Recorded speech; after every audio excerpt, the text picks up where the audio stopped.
Good afternoon, all of you. I am Vijay Kumar, your computer lecturer. Now we will discuss about cloud computing and some tasks occurred in that cloud computing. First of all, we already told about cloud. What is cloud? Cloud refers to a network or internet. Simply, okay. Okay, network means there are several types of networks: WAN, LAN, VPN, like that. WAN means wide area network. LAN means local area network. VPN means virtual private network. So some applications we can create online or any network. For example, email, web conferencing, customer relationship management, that is CRM, like that. These are all run in cloud. So what is cloud computing? Cloud computing refers to manipulate, configure, and access all the applications online. It also offers online data storage, infrastructure, and applications. అంటే అర్థం ఏంటంటే cloud computing అనేది మనం ఆన్లైన్లో ఎటువంటి డేటానైనా మనం configure చేయొచ్చు, ఎటువంటి డేటానైనా మనం యాక్సెస్ చేయొచ్చు, ఎటువంటి డేటానైనా మనం మన ఇష్టం వచ్చినట్టు మ్యానిపులేట్ చేయొచ్చు. ఓకే, అది ఫస్ట్ థింగ్. రెండోది, ఇది ఆన్లైన్లో మనం డేటాను స్టోర్ చేసుకోవచ్చు. అంటే స్టోరేజ్ యూనిట్ని కల్పిస్తుంది ఆన్లైన్లో. అంటే మనం ఎటువంటి డేటానైనా సరే అథెంటికేషన్ ఇచ్చుకుంటూ మనం స్టోర్ చేసుకోవచ్చు. నెక్స్ట్, దానికి తగ్గ ఇన్ఫ్రాస్ట్రక్చర్ని కూడా ఇది క్రియేట్ చేస్తుంది. ఓకే, ఇన్ఫ్రాస్ట్రక్చర్ అంటే మీకు తెలుసు, సాఫ్ట్వేర్ కానీ హార్డ్వేర్ కానీ దానికి సంబంధించిన ఇంకే ఇతరమైన యూటిలిటీస్ కానీ వాటిలన్నింటినీ కూడా ఆన్లైన్లో మనకి ఇది అప్లై చేస్తుంది, ఇస్తుంది అనమాట. నెక్స్ట్ ఆఫర్ చేస్తుంది. నెక్స్ట్ ఇంక ఇతరమైన యాప్స్ను కూడా మనం క్రియేట్ చేయొచ్చు. చూడండి, ఇక్కడ డయాగ్రామ్లో కనిపించినట్లయితే అక్కడ చూడండి, డెస్క్టాప్ల దగ్గర యూజర్లు ఉన్నారు, స్మార్ట్ ఫోన్లు ఉన్నాయి, నెక్స్ట్ ట్యాబ్లు ఉన్నాయి, ఇంకా అక్కడ డేటా స్టోరేజ్ కూడా ఉంది, ఇన్ఫ్రాస్ట్రక్చర్ అనేది అప్లికేషన్ ఉంది. చూడండి, ఇదంతా క్లౌడ్లో పెట్టాడు. దేన్ని? స్టోరేజ్ని, ఇన్ఫ్రాస్ట్రక్చర్ని, అప్లికేషన్ని. అంటే ఈ యాప్స్ని కానీ, డేటా స్టోరేజ్ని కానీ, లేకపోతే ఇన్ఫ్రాస్ట్రక్చర్ని కానీ ఓవరాల్గా ఎవరైనా వాడుకోవచ్చు. అంటే డెస్క్టాప్ మీద పనిచేసే వాళ్ళు కానీ, ఓకే, స్మార్ట్ ఫోన్లతో పనిచేసే వాళ్ళు కానీ, లేకపోతే ట్యాబ్లతో పనిచేసే వాళ్ళు కానీ, అంటే ఎవరైనా సరే ఈజీగా ఆ డేటా స్టోరేజ్ని, అప్లికేషన్స్ని, యాప్స్ని, ఇన్ఫ్రాస్ట్రక్చర్ని ఈజీగా వాడుకోవచ్చు అనమాట. అంటే క్లౌడ్ అంటే ఒక మనం సర్టన్గా మామూలుగా అయితే ఏం చేస్తాం, కంప్యూటర్లో స్టోరేజ్ క్రియేట్ చేసుకుని లేదా కంప్యూటర్లో స్టోరేజ్ కొనుక్కుని ఇవన్నీ చేస్తాం. అలా కాకుండా ఆన్లైన్లో స్టోరేజ్ కల్పించడం అనేది, ఆన్లైన్లో డేటాని ఇవ్వడం అనేది, ఆన్లైన్లో యాప్స్ని ఇవ్వడం అనేది కేవలం క్లౌడ్ కంప్యూటింగ్ వల్లే సాధ్యం అనమాట.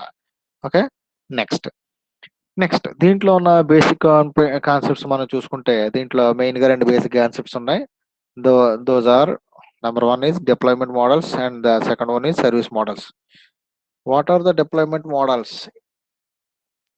available in cloud computing, or what are the deployment models of cloud computing? దీంట్లో 4 రకాలు ఉన్నాయి: public cloud, private cloud, hybrid cloud, community cloud. What is men by public cloud? అసలు డిప్లాయ్మెంట్ మోడల్స్ అంటే ఏంటి? Deployment models define the type of access to the cloud. అంటే ఏ రకంగా మనం డేటాని యాక్సెస్ చేసుకోవాలి, ఆ రకాన్ని బట్టి మనకి ఈ క్లౌడ్స్ని విడదీశారన్నమాట, విభజించారన్నమాట. ఓకే, అంటే how the cloud is located, అంటే ఏ విధంగా క్లౌడ్ లొకేట్ అవ్వాలి.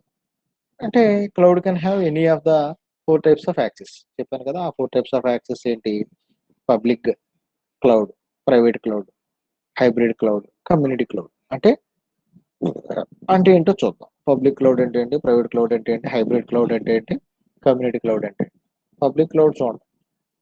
పబ్లిక్ క్లౌడ్ అంటే ఏంటంటే, okay, it allows systems and services to be easily accessible to the general public. అంటే ఓవరాల్గా అంటే ఇల్లిటరసీ ఆఫ్ కంప్యూటర్ నాలెడ్జ్ అయిన వాళ్ళకి కానీ, వెల్ ఎడ్యుకేటెడ్ అయి ఉండక్కర్లేదు. ఒక గేమ్ ఆడుకుంటున్నామంటే వాడు వెల్ ఎడ్యుకేటెడ్ అయి ఉండక్కర్లేదు.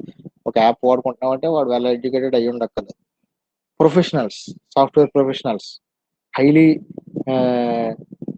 Capable of computer knowledge, okay, వాళ్ళు కూడా వాడుకోవచ్చు. అంటే లీనియస్ నుంచి మేజర్ వరకు ఎవరైనా సరే పర్టికులర్గా ఏ విషయాన్నైనా సరే యాప్‌ని కానివ్వండి, డేటా స్టోరేజ్‌ని కానివ్వండి, ఇంక ఏ ఇతరమైన వాటిలైనా సరే వాడుకోవచ్చు.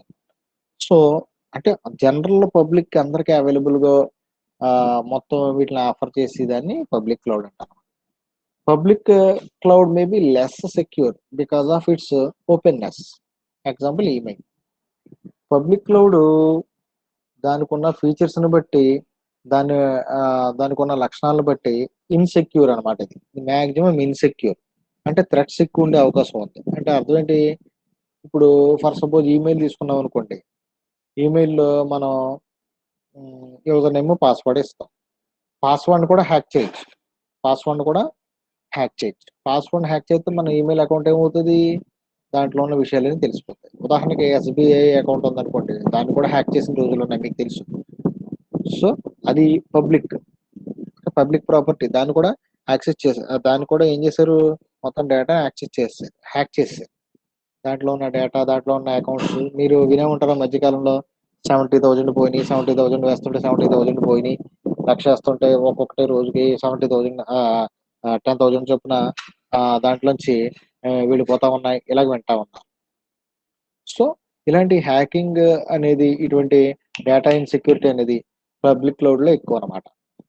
ఉదాహరణకి ఈమెయిల్స్. Next private cloud. రెండోదేంటి private cloud. Private cloud. What is meant by private cloud? చూడండి ఇక్కడే నేర్చేసుకోండి. డిప్లాయ్‌మెంట్ మోడల్స్‌లో పబ్లిక్ క్లౌడ్ అంటే ఏంటి? It belongs to the general public. అంటే the services and systems okay are easily accessible to general public. For example email. It is less secure. Next private cloud. The private cloud allows systems and services to be accessible within an organization. అంటే ఒక particular organisation సంబంధించిన పీపుల్‌కి, ఆ ఆర్గనైజేషన్‌లో పనిచేసే పీపుల్‌కి మాత్రమే okay. ఈ ప్రైవేట్ క్లౌడ్ అనేది దాంట్లో ఉన్న సర్వీసెస్‌ని, సిస్టమ్స్‌ని అవైలబుల్‌గా ఉంచుతుంది. ఓకే. ఇది నార్మల్‌గా సెక్యూరిటీని కొంచెం పెంచుకుంటది. ఎందుకు? అది ప్రైవేట్‌గా అంటే వ్యక్తిగతంగా లేపోతే ఒక సంస్థాగతంగా ఉన్నది గాబట్టి, ఆ సంస్థ యొక్క విషయాలు బయటకు వెళ్ళకూడదు గాబట్టి, ఆ సంస్థకే సంబంధించినయి గాబట్టి, కొన్ని విషయాలుంటాయి. సాఫ్ట్‌వేర్ పరంగా గాని, హార్డ్‌వేర్ పరంగా గాని, ఫైనాన్షియల్ పరంగా గాని, ఇంకా చాలా విషయాలుంటాయి. ఆ విషయాలన్నీ బయటకు వెళ్తే కంపెనీకి ఇబ్బంది గాబట్టి, నష్టాలు జరుగుతాయి గాబట్టి, సో, సెక్యూరిటీ అనేది ఇక్కడ ఎప్పటికప్పుడు సెక్యూరిటీని ఇంక్రీజ్ చేయడం జరుగుతదనమాట. ఓకే. నెక్స్ట్ మూడోది కమ్యూనిటీ క్లౌడ్. మూడోదేంటి? Community cloud. మూడోది కమ్యూనిటీ క్లౌడ్. కమ్యూనిటీ క్లౌడ్ అంటే ఏంటో చూద్దాం. Community cloud community cloud allows systems and services to be accessible by group of organizations. Certain group of organizations ద్వారా ఓకే. వాటికి అవైలబుల్‌గా ఓకే. ఈ డేటా స్టోరేజ్ గాని, ఇన్‌ఫ్రాస్ట్రక్చర్ గాని, యాప్స్ గాని అవైలబుల్‌గా అందజేసేది ఆ క్లౌడ్‌ని ఏమంటాం? కమ్యూనిటీ క్లౌడ్ అంటాం. అంటే గ్రూప్ ఆఫ్ ఆర్గనైజేషన్స్ అంతా కలిపి ఒక కేటగిరీకి అండర్ ఒక కేటగిరీకి వస్తాయన్నమాట. ఓకే. ఉదాహరణకి ఏదైనా ఒక పెద్ద కంపెనీ ఉందనుకో, పెద్ద కంపెనీ కింద మళ్ళీ చిన్న చిన్న బ్రాంచ్‌లు ఉంటా ఉంటాయి. చిన్న చిన్న బ్రాంచ్‌లు ఉంటాయి. లైక్ దట్ అలాగనమాట. వాళ్ళందరికీ కమ్యూనిటీ ఆఫ్ ఆర్గనైజేషన్స్ కన్నిట్లికి కూడా సిస్టమ్స్‌ని, సర్వీసెస్‌ని ఇచ్చి కమ్యూనిటీ క్లౌడ్ అనమాట. Next hybrid cloud. Hybrid means what? Hybrid means mixing of okay. Any 2 okay. Cloud types అనమాట. Okay. Hybrid cloud is the mixture of private and public cloud. Public క్లౌడ్‌ని, private క్లౌడ్‌ని private క్లౌడ్‌ని mix చేస్తే వచ్చేదే hybrid cloud అనమాట. అయితే ఏమైనప్పటికీ కూడా ఇక్కడ కొన్ని యాక్టివిటీస్ చేయబడతాయి. అవేంటంటే ప్రైవేట్ క్లౌడ్‌ని యూజ్ చేసి ఎటువంటి థ్రెట్ లేని యాక్టివిటీస్ కొన్ని చేయబడతాయన్నమాట. ఓకే. నార్మల్‌గా అంటే పబ్లిక్ క్లౌడ్‌కి, ప్రైవేట్ క్లౌడ్‌కి తేడా ఏంటి? పబ్లిక్ క్లౌడ్‌లో అయితే థ్రెట్ ఎక్కువుంటది. అందరూ జనరల్ పబ్లిక్ కాబట్టి ఎవరైనా సరే ఆ డేటాను వాడుకోవచ్చు కాబట్టి థ్రెట్ ఎక్కువ అవకాశం ఉంది. నెక్స్ట్ ప్రైవేట్ క్లౌడ్‌లో అటువంటి అవకాశం లేదు. ఎందుకు? ప్రైవేట్ క్లౌడ్ అనేది ఒక పర్టిక్యులర్ ఆర్గనైజేషన్‌కి సంబంధించింది కాబట్టి ప్రైవేట్ క్లౌడ్ అథెంటికేషన్ ఎక్కువుంటది. ఆథరైజేషన్ అనేది కరెక్ట్‌గా ఉంటది. యూజర్ నేమ్, పాస్వర్డ్‌లు అయి కరెక్ట్‌గా ఉంటాయి. ఎప్పటికప్పుడు సాఫ్ట్‌వేర్ మెకానిజం అది ఓకే. అంటే హైలీ ప్రొటెక్టెడ్గా ఉండడం జరుగుతుంది అనమాట. సో ఈ ప్రైవేట్ క్లౌడ్ని ఉపయోగించి పబ్లిక్ క్లౌడ్ ద్వారా పనులు చేయించుకునే విధానాన్ని హైబ్రిడ్ క్లౌడ్ అంటారనమాట. ఓకే, సో ఇక్కడ థ్రెట్ అనేది తక్కువగానే ఉంటుంది అనమాట. నెక్స్ట్, ఇవి డిప్లాయ్మెంట్ మోడల్స్ చాలా ఇంపార్టెంట్ క్లౌడ్ కంప్యూటింగ్లో. మీకు కంపల్సరీ అడిగే question, standard question, what are the deployment models అనొచ్చు, what are the types of clouds అని కూడా అనొచ్చు అనమాట. There are 4 types of clouds: public cloud, private cloud, hybrid cloud, community cloud. And let us talk about service models. What are the service models of cloud computing? Cloud కంప్యూటింగ్లో service models ఏంటి? ఇది చాలా important. ఏంటంటే cloud computing technology అనేది ఆన్లైన్లో డేటాను వాడుకుంటాకి, ఆన్లైన్లో యాప్స్ను వాడుకుంటాకి, ఆన్లైన్లో ఇంకా ఇతరమైనవన్నీ కూడా విషయాలన్నీ చేసుకుంటాకి, కాన్ఫిగర్ చేసుకుంటాకి, అప్డేట్ చేసుకుంటాకి, వీటిలన్నింటికి వీలు కల్పించే technology cloud computing technology. So దాంట్లో కొన్ని సర్వీస్ మోడల్స్ ఉన్నాయి. సర్వీస్ మోడల్స్ అంటే వీటిని రెఫరెన్స్ మోడల్స్ అంటారు. అంటే ఏ మోడల్స్ మీద అయితే ఆధారపడి పనిచేస్తుందో క్లౌడ్ కంప్యూటింగ్ వాటిని సర్వీస్ మోడల్స్ అంటారు అనమాట. క్లౌడ్ కంప్యూటింగ్ వేటి బట్టి అంటే సర్వీస్ బట్టి ఆధారపడి పనిచేస్తుంది. అంటే రకరకాల సర్వీసులు ఉన్నాయి. సర్వీస్ అంటే ఒక క్లౌడ్ కంప్యూటింగ్ ఉపయోగించి ఒక రకం సేవ చేయొచ్చు, క్లౌడ్ కంప్యూటింగ్ ఉపయోగించి సేవ చేయొచ్చు, క్లౌడ్ కంప్యూటింగ్ ఉపయోగించి ఇంకో రకం సేవ చేయొచ్చు. అలాగే కొన్ని రకాల సేవలు. ఆ సేవలు అనేది సాఫ్ట్వేర్ పరంగా ఏముంటుందో చూద్దాం. అదే ఈ క్లౌడ్ కంప్యూటింగ్ పరంగా ఏముంటుందో చూద్దాం. ఫస్ట్ది అంటే దేనికి వీలు కల్పిస్తుంది. ఫస్ట్ది ఇన్ఫ్రాస్ట్రక్చర్ యాజ్ ఏ సర్వీస్. దీన్ని IaaS అంటాం. IaaS షార్ట్ కట్లో IaaS, infrastructure as a service, IaaS అంటాం. రెండోది PaaS, platform as a service. మూడోది సాఫ్ట్వేర్ యాజ్ ఏ సర్వీస్. ఇలాగా చెప్పడం జరుగుతుంది. అంటే 3 రకాలు. ఫస్ట్ది ఇన్ఫ్రాస్ట్రక్చర్ యాజ్ ఏ సర్వీస్, రెండోది ప్లాట్ఫామ్ యాజ్ ఏ సర్వీస్, మూడోది సాఫ్ట్వేర్ యాజ్ ఏ సర్వీస్. ఈ 3 రకాల మోడల్స్ని సర్వీస్ మోడల్స్ అని చెప్తారన్నమాట. ఓకేనండి. ఇంకా చాలా రకాలైన మోడల్స్ ఉన్నాయి. ఉదాహరణకి XaaS, XaaS.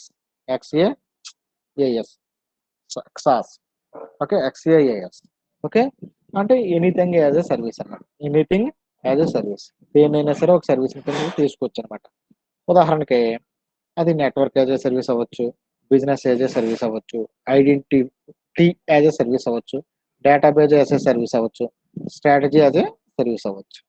అంటే ఇప్పుడు IaaS, PaaS, SaaS ఈ 3 కాకుండా, అంటే ఇన్ఫ్రాస్ట్రక్చర్ని కానీ, ప్లాట్ఫామ్లు కానీ, సాఫ్ట్వేర్ని కానీ, ఈ 3ంటిని కాకుండా ఇంకా కొన్నింటిని మనం వాడుకోవచ్చు. మన X బదులు చాలా పెట్టుకోవచ్చు. ఉదాహరణకి anything as a service, X బదులు network as a service, X బదులు business as a service, X బదులు identity as a service, X బదులు database as a service, okay, X బదులు స్ట్రాటజీ యాజ్ ఏ సర్వీస్. అంటే దేనైనా ఒక సర్వీస్ కింద మనం ఉపయోగించుకోవచ్చు అవసరాన్ని బట్టి, మన కంపెనీ యొక్క అవసరాలని బట్టి, లేకపోతే మన మన మనుషుల యొక్క అవసరాలను బట్టి, లేదా కమ్యూనిటీ గ్రూప్ ఆఫ్ ఆర్గనైజేషన్ సంబంధించిన అవసరాలను బట్టి అలాగ. ఇప్పుడు IaaS గురించి ఒకసారి చూద్దాం. Infrastructure as a service. అక్కడ చూడండి డయాగ్రామ్ ఇచ్చాడు. The infrastructure as a service is the most basic level of service. అన్నిటికీ ప్రాతిపదిక ఎవరంటే infrastructure as a service. Each of the service models make use of the underline service model, that is each inherits the security and management mechanism for the underline model as shown in the diagram. ప్రతిదీ కూడా okay, నార్మల్గా infrastructure as a service మోడల్ని బట్టి okay ప్రతిదీ కూడా పెంపొందించబడింది అనమాట. అంటే దేనికైనా సరే మెయిన్ ఇన్ఫ్రాస్ట్రక్చర్ని బట్టి మిగిలిన ఇంప్లిమెంట్ చేయడం జరుగుతుంది. సో ఇన్ఫ్రాస్ట్రక్చర్ని బట్టి మిగిలిన ఇంప్లిమెంట్ చేయడం జరుగుతుంది. కాబట్టి ప్రతి మోడల్ కూడా ఇంకో మోడల్ యొక్క లక్షణాలను ఇన్హెరిట్ చేసుకుంటారు. ఇన్హెరిట్ చేసుకుంటాం అంటే ఏంటి? ఇన్హెరిటెన్స్ అంటే ఏంటి మీకు తెలుసు, ఆల్రెడీ జావా చదువుకున్నారు. మీకేంటి ఇన్హెరిటెన్స్ అంటే ఆబ్జెక్ట్ ఓరియంటేషన్లో ఒక క్లాస్ యొక్క ప్రాపర్టీస్ ఇంకో క్లాస్కి తీసుకోవడం, acquiring properties from one class to another class. That is the concept of inheritance. So the properties can be acquired from one service model to another service model here అనమాట. సరే, diagram చూడండి ఒకసారి. ఇక్కడ cloud clients నుంచి చూడండి, equal two way process లో పెట్టాడు అక్కడ. క్లౌడ్ క్లయింట్స్ ఏంటి? Web browser, mobile app, thin client. అంటే వెబ్ బ్రౌజర్ నుంచి కానీ, మొబైల్ యాప్ నుంచి కానీ, థిన్ క్లయింట్ నుంచి కానీ ఈ సర్వీసెస్ ని వాడుకోవచ్చు. ఏంటి? సాసో, పాసో, ఐఏఎస్. చూడండి, sauce okay, CRM, email, games, virtual desk, pass, database, web server, deployment tools, infrastructure, virtual machine, servers, storage, networks. మీరు ఇక్కడ గమనించారో లేదో, సాస్ ఎదురుకుండా అప్లికేషన్ అని ఉంది, ప్లాట్ఫామ్ ప్లాట్ఫామ్ ఏజ్ సర్వీస్ ఎదురుకుండా ప్లాట్ఫామ్ అని ఉంది. అంటే సాఫ్ట్వేర్ ఏజ్ సర్వీస్ అంటే సాఫ్ట్వేర్ అంటే ఏంటి? అన్ని యాప్సే కదా, అవి అనమాట. నెక్స్ట్ ఐఏఎస్ అంటే information age service, information age infrastructure age service.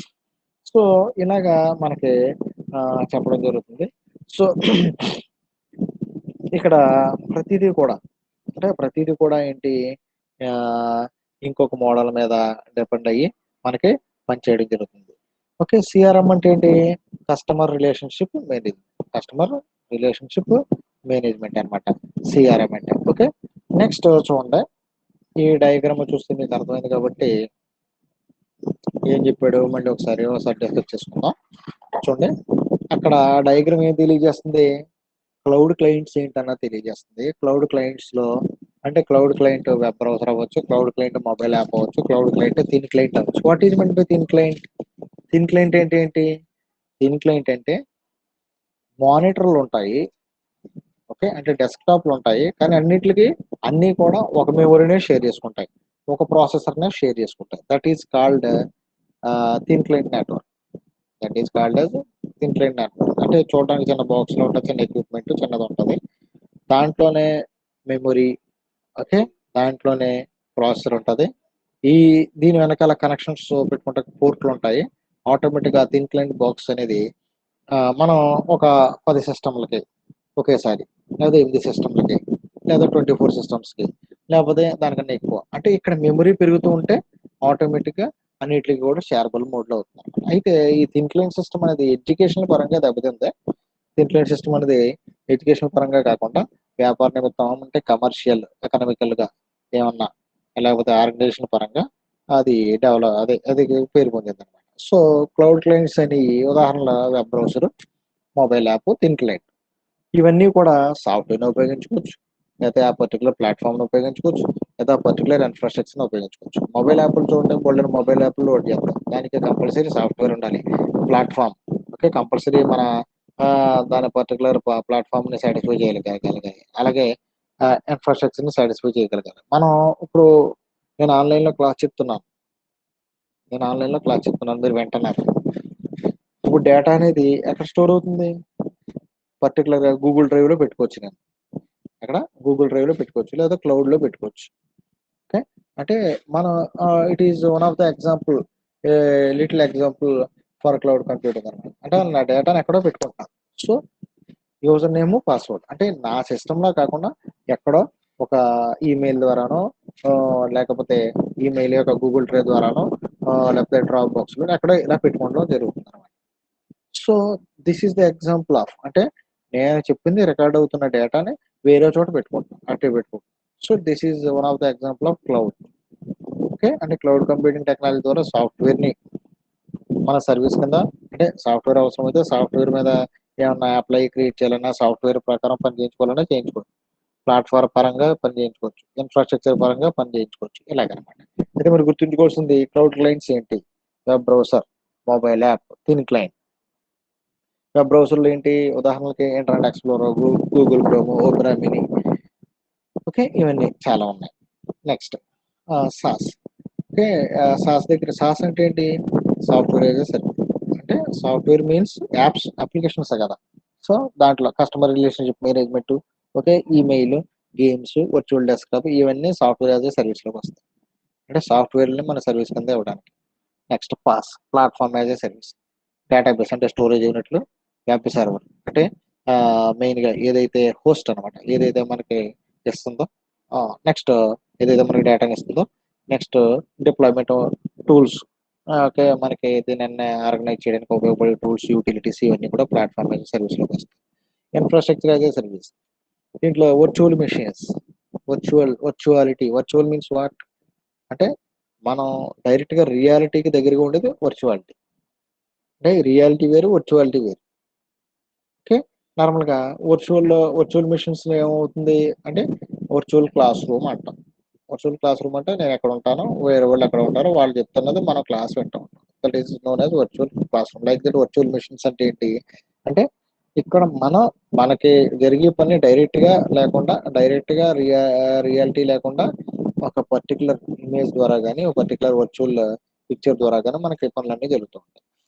So, servers. Okay. అలాగే స సర్వర్స్ అంటే మీకు తెలుసు. Next storage networks. ఓకే. మీకు తెలుసు. స్టోరేజ్ నెట్వర్క్స్ ల్యాన్, వ్యాన్, MAN. Next infrastructure as a service. Infrastructure as a service అంటే ఏంటో చూద్దాం. It provides access to fundamental resources such as physical machines, okay, virtual machines, virtual storage.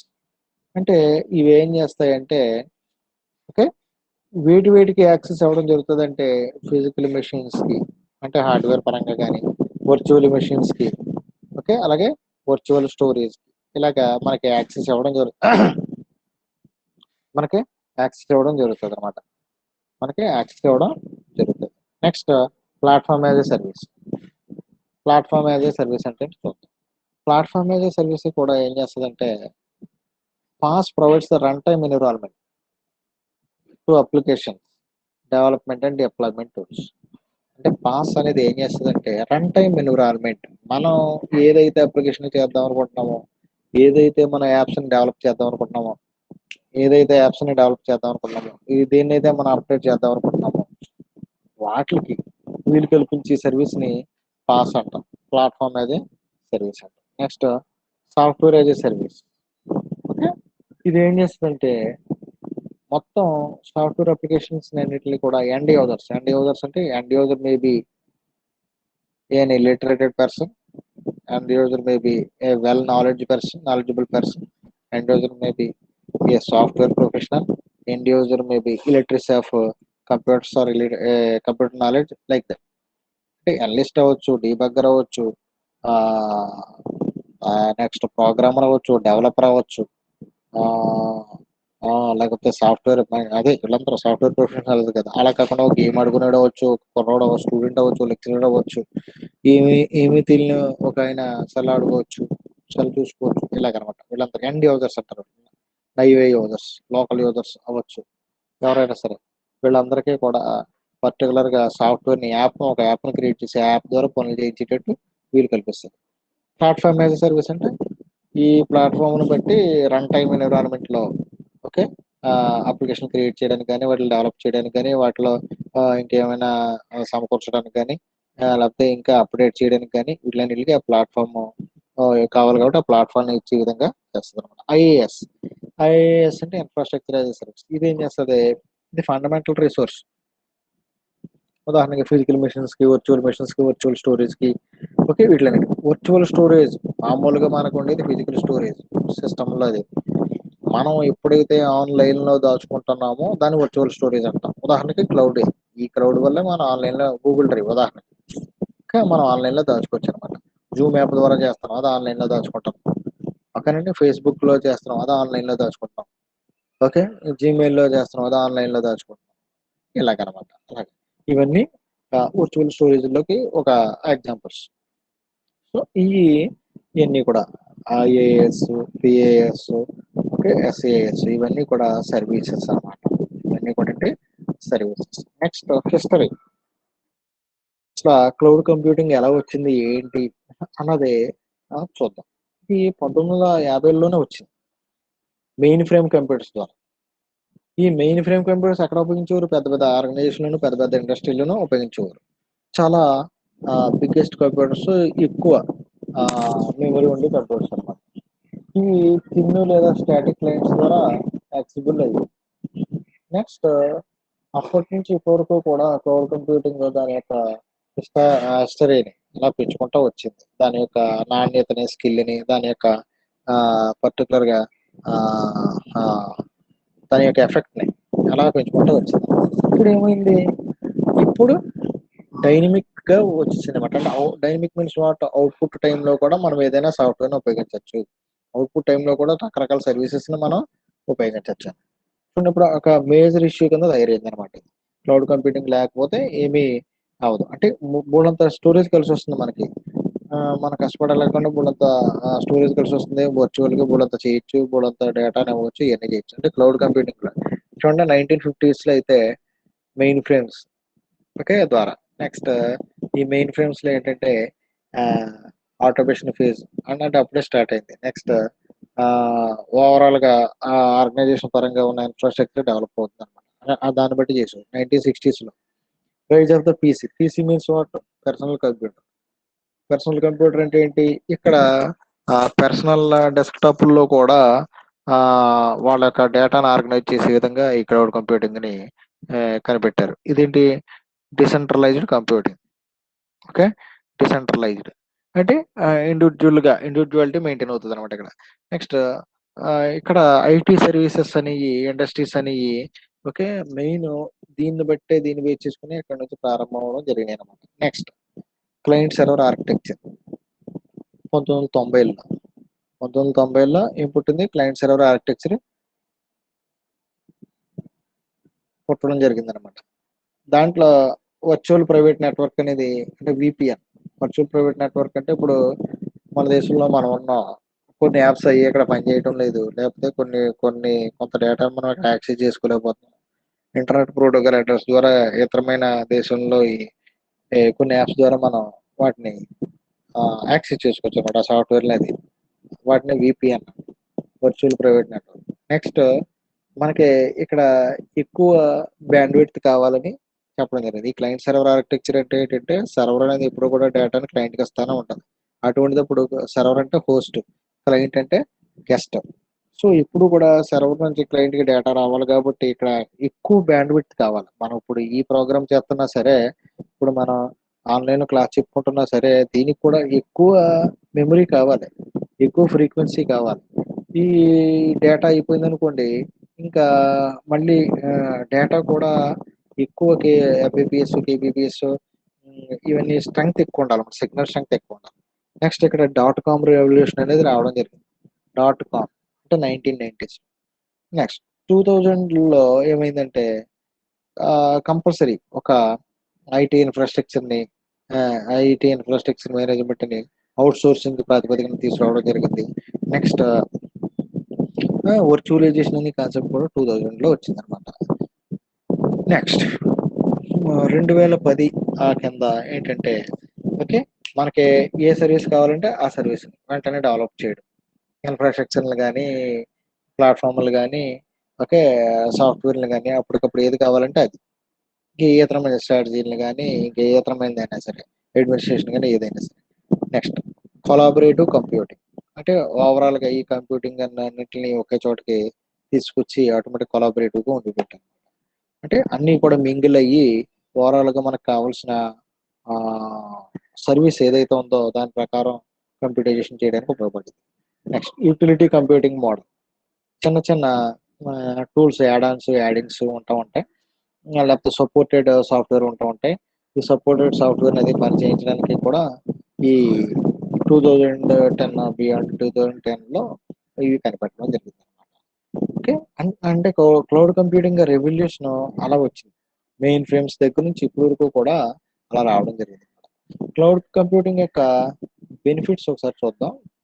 చూసి ఈవేళ class benefits ఒకసారి చూద్దాం. చూసి అప్పుడు మనం చెప్పుకుందాం. ఓకే. క్లౌడ్ కంప్యూటింగ్ బెనిఫిట్స్ ఏంటంటే okay, one can access applications as utilities over the ఇంటర్నెట్ను ఉపయోగించుకొని ఎటువంటి యూటిలిటీనైనా అప్లికేషన్ లాగా ఉపయోగించుకోవచ్చు. Okay. Manipulate and configure application online at any time. Okay. ఒక అప్లికేషన్ని ఎలా కావాలంటే అలా వాడుకోవచ్చు. ఎలా కాన్ఫిగర్ చేసుకోవాలంటే అలాగా మన ఆపరేటింగ్ సిస్టమ్ ప్రకారం, మన సాఫ్ట్వేర్ ప్రకారం చేసుకోవచ్చు. It doesn't require to install specific piece of software to access or manipulate cloud application. Cloud అప్లికేషన్‌కి పలానా సాఫ్ట్వేర్ కావాలి, పలానా సాఫ్ట్వేర్ మ్యానిపులేట్ చేసి దానికి తగ్గట్టుగా ఇన్స్టాల్ చేయాలనేది ఏమీ లేదు. ఎక్కడైనా సరే క్లౌడ్ అప్లికేషన్ లోడ్ అవుతుంది. Cloud computing offers online development and deployment tools, programming, run time environment through platform as a service model. ఈ ప్లాట్ఫామ్ సర్వీస్ మోడల్ ద్వారా మనకి డైనమిక్గా అంటే ఆన్లైన్లో కూడా మనకి ఇష్టం వచ్చిన టూల్స్ని, మనకి ఇష్టం వచ్చిన ప్రోగ్రామ్ని ఓకే మనం క్రియేట్ చేయొచ్చు అనమాట. Cloud resources are available over the network in a manner that provides platform independent access to any type of clients. అంటే క్లౌడ్ రిసోర్సెస్ అనేవి అంటే క్లౌడ్ కంప్యూటింగ్ ద్వారా మనకి వీలు కల్పించే సర్వీసుల ద్వారా వచ్చే రిసోర్సెస్ అనేవి ఏమైతే ఉన్నాయో త్రూ నెట్వర్క్ ఇంటర్నెట్ ద్వారా కానీ నెట్వర్క్ ద్వారా కానీ ఎక్కడి నుంచి కావాల్సిన అక్కడికి ప్లాట్ఫామ్తో సంబంధం లేకుండా అన్ని క్లయింట్స్కి కూడా ఆఫర్ చేయడం లేదా యాక్సెసిబుల్ అవ్వడం జరుగుతుంది. Cloud computing offers on demand self service. Okay, on demand self service అంటే అర్థం ఏంటి? మనం అడిగిన వెంటనే మనకు కావాల్సింది మనకు మనం చేసుకునేటట్టు చేస్తుంది అనమాట. The resources can be used without interaction with cloud service provider. CSP cloud service provider ఎవరో కూడా మధ్యలో ఇంటరాక్ట్ అవ్వకుండా మనకు మనమే రిసోర్సెస్తో ఇంటరాక్ట్ అయ్యి వాటిని మనం దాని మీద ఏ ఆపరేషన్ అయినా చేసుకోవచ్చు అనమాట. Cloud computing is highly cost effective because it operates at higher efficiencies with greater utilization. Cloud computing అనేది okay highly cost effective because it operates at higher efficiencies with greater utilization. అంటే మనకి కావాల్సిన services అన్ని కావాలంటే cloud computing కొంచెం okay మనం మనకు కావాల్సిన పనుల ప్రకారం వెంటనే రిజల్ట్ని ఇచ్చేది, మనకు కావాల్సిన పనుల ప్రకారం మనకి ఎంత అయితే కావాలో అంత డేటాను అంత సర్వీస్ని మనకి ఇవ్వగలిగే సత్తా ఎవరికంటే క్లౌడ్ కంప్యూటింగ్ ఉందన్నమాట. ఓకే, కానీ దీనికి ఏం కావాలి? జస్ట్ మనకు ఒక ఇంటర్నెట్ కనెక్షన్ ఉంటే సరిపోతుంది అనమాట. ఇంటర్నెట్ కనెక్షన్ ఉంటే సరిపోతుంది. Next, cloud computing offers load balancing that makes it more reliable. Load balancing అనే టెక్నిక్ ఉంది. లోడ్ బ్యాలెన్సింగ్ అంటే ఏంటంటే డేటా వచ్చేస్తుంటే ఇటువైపు నుంచి డేటా అదే టైంలో ఇంకో యూజర్ అడుగుతున్నప్పుడు అదే డేటా వచ్చేస్తున్నప్పుడు ఆటోమేటిక్గా ఇద్దరికి అడిగిన రిసోర్సుల ప్రకారం ఆ రిసోర్సులు రెండింటికి మనకి ఏమవుతుందంటే ఏ ప్రాసెస్కి అవైలబుల్ కాకుండా ఏ ప్రోగ్రామ్కి అవైలబుల్ కాకుండా డేటా క్రాష్ అనేది ఏర్పడుతుంది. ఇలా కాకుండా లోడ్ బ్యాలెన్సింగ్ అంటే ఎంతైతే డేటా ఉందో, ఎంతైతే యూజర్ డేటా అడిగాడో, ఎంతైతే క్లయింట్ డేటా అడిగారో ఆ ప్రకారం ఆ డేటాని ఆన్లైన్లో అలా సమర్థవంతంగా కాపాడి అవసరమైనప్పుడు ఆ డేటాని ఇవ్వగలిగే సత్తా కెపాసిటీ క్లౌడ్ కంప్యూటింగ్ ఉందన్నమాట. చూసారా బెనిఫిట్స్ క్లౌడ్స్లో చెప్పాడు. రిస్క్స్ గురించి we will discuss about risks in the later class, that is in the afternoon session or uh, in the next class for tomorrow class. Just to see the diagram here. What are the benefits of cloud computing here? Highly efficiency and flexibility. Applications as utilities over internet. Manipulate and configure apps online. No software required. And the next one is online development and deployment tools. And the latter one is resources available on network. And the next one is on-demand self-service. And the next one is cost-effective. There are 8 benefits of these are the 8 benefits of cloud computing models. Okay, so thank you one and all. We will discuss about some more topics of cloud computing in the later class. Thank you one and all.